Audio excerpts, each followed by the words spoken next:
கேரள மீனவர்களை சுட்டுக் கொன்ற வழக்கில் குற்றம் சாட்டப்பட்டுள்ள வீரரின் கிறிஸ்துமஸ் கோரிக்கையை உச்சநீதிமன்றம் நிராகரித்தது.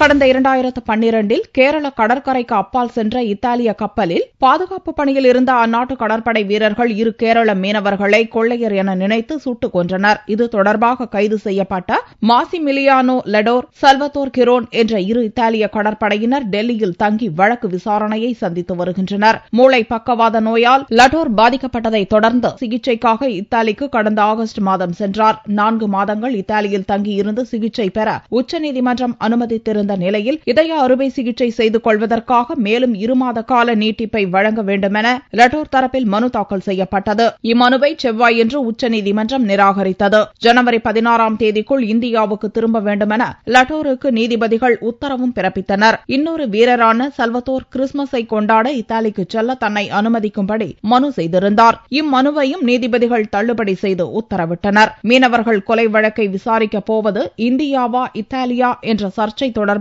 வழக்கு உச்சநீதிமன்றத்தில் நிலுவையில் உள்ளது.